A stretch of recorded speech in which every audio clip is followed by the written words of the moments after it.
to your chemistry class. We are running the topic solutions. I gave you a basic concept in the previous class about solution. So let's recapitulate the things. Okay, that is the homogeneous mixture. A solution should be always homogeneous mixture. That means the constituents should be uniformly distributed and completely dissolved in the another constituent in the solution. So obviously it should be the homogeneous mixture. The next thing I told you that the constituents should have the size, or the particles should have the size less than 1 nanometer. Nanometer means 10 to the power minus 9 meter. That means they are so tiny that they can easily completely dissolved in the other constituents of the solution. Next thing is can scatter a beam of light. The particles which are very tiny, which are less than that size or 1 nanometer, they cannot scatter in case of when a beam of light is passing through them. So can scatter or cannot scatter. This is a experiment, and that is termed as the Tyndall effect. We will come to the colloid section in the next classes. But this scattering of beam of light is very important to identify a mixture or a solution or a status of a type of a mixture or a solution. Okay. The next thing I told you that solute and the solvent. The constituents are termed as solute and solvent. What is solute and which one is the solvent? The constituent which gets dissolved is obviously the solute, and in which solute gets dissolved, and that is the solvent. For an example, in case of salt water solution, salt is dissolving in the water. So salt is solute and water is the solvent. I told you that in the previous class, solute and solvents may be of different physical status, or maybe of solid, maybe of liquid, maybe of gaseous in terms of the physical state present in the room temperature. So according to the physical state in the room temperature, now today's topic is the types of solutions. So let's begin today's class. So in terms of this kind of constituents physical nature, there are so many divisions like solute, solid and solvent, liquid. Just for an example, salt water. Here salt is the solid particle and water is a liquid particle. Some types which contains solute is liquid, solvent is also liquid, like strawberry syrup. Strawberry syrup in water or strawberry shake. Okay, strawberry syrup or strawberry is a liquid formation, and obviously shaking done by the help of milk. Milk is also liquid, so it is a liquid in liquid solution. Okay, solid in solid solution, just like the alloys. Okay, like brass, etc.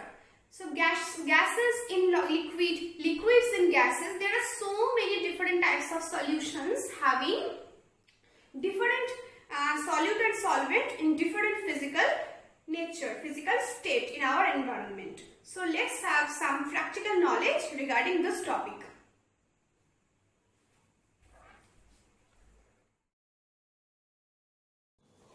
Now we will move on to the types of solution. Let's have an example.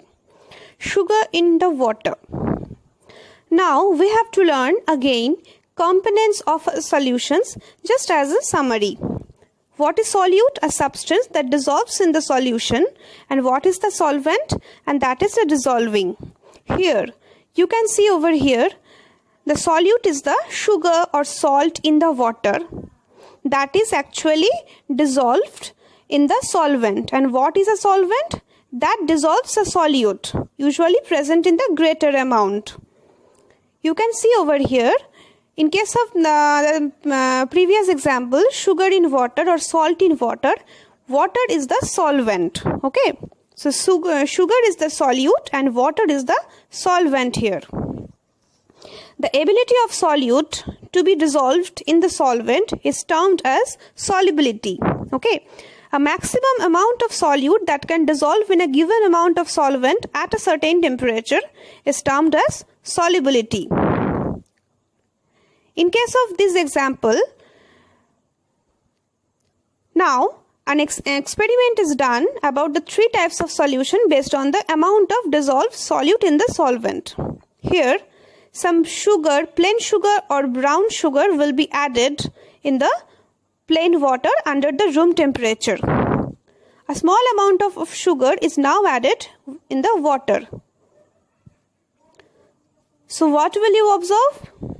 You will observe that a solution that contains less solute than the maximum amount of the solvent can dissolve at a given temperature here, and the color is lighter, and this is termed as unsaturated solution. Well, now more sugar is added in the water gradually.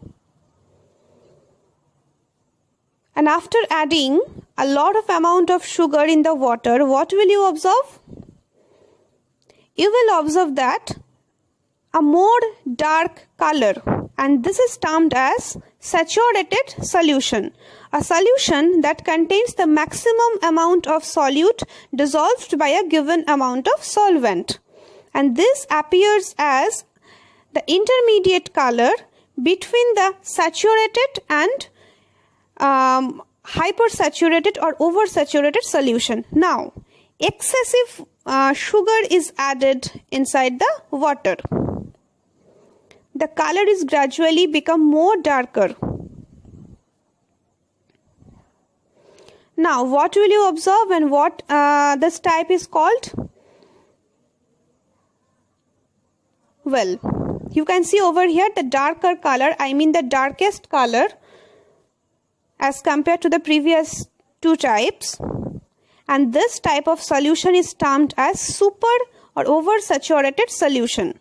A solution that contains more solute than the maximum amount of the solvent can dissolve at a given temperature, and this appears with the darkest color as compared to the previous two. This solution has an excess solid which can no longer dissolve. So what will be the summary? There are three types of solution: unsaturated, saturated and supersaturated. So what is the unsaturated? The solute or the solution contains less solute, okay, than the maximum amount of the solvent. And in case of saturated, a solution that contains the maximum amount of solute and completely dissolved by a given amount of solvent. And what is the supersaturated? A solution that contains more solute than the maximum amount of the solvent can dissolve. Okay. Now, what is the appearance of the three types of solutions? In case of unsaturated, the lighter color appears. In case of saturated solution, the intermediate color appears, okay, and in case of the supersaturated color, the darkest or the dark color appears. So children, these are the... Now our topics are suspensions and colloids. Let's begin with the first one, that is suspension. We all know what is a heterogeneous mixture. A mixture where the components cannot mix or dissolve into each other. They just remain distributed throughout the mixture. We can explain these with some example like muddy water. Can you remember rainwater is mixed with mud and all associated impurities you can see in your nature atmosphere?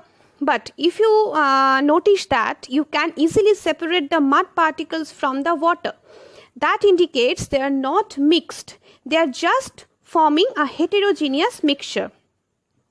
Suspension is also a heterogeneous mixture where the small particles of a solid spread throughout a liquid without dissolving. We can't say salt water or sugar water is suspension, because salt and sugar both get dissolved in the water. But here the condition is not to be dissolved. So you can add several other examples like chalk powder in water, flour in water, oil in water, etc. They will not dissolve in the water and form a suspension. So I hope the suspension along with the examples are now clear to you. And now we will move on to the colloids. These are some examples, and actually colloids are some special kind of solution where solute particles are of very small. Actually the particles bear the size intermediate between those of a true solution and those of a suspension. Yes, in case of true solution, solute particles are so small that they get dissolved in the solvent. But in case of suspension, the solute are so big that they cannot get dissolved in the solvent. Colloid is in the intermediate state where the particles are neither too small nor too big to dissolve in the solvent. Examples are like you can see over here: soap solution, milk, ink, blood, etc. We can't see solutes in these cases in our naked eyes, and they are actually not dissolving. If you pass a beam of light through this colloidal solution, you can find that the solute particles can scatter the light rays. Yes, you can see this if you do this experiment in a dark room. This would be a true, if this would be a true solution, the particles would not scatter the light. So, you can conclude that the path of light beam becomes visible because colloidal particles are big enough to scatter the light. The scattering of the light by these colloidal particles are termed as Tyndall effect. Tyndall effect can also be observed when a beam of light enters a room through a small hole. This happens due to the scattering of the light by the particles of dust and smoke in the air. When sun rays enter into the room through the small hole like window or any other openings, we can clearly see the scattering of the light along with the dust particles, smoke particles inside the light rays. This is a very common example of Tyndall effect every day in our home in the morning. So I hope the suspension and the colloid is now very clear to you.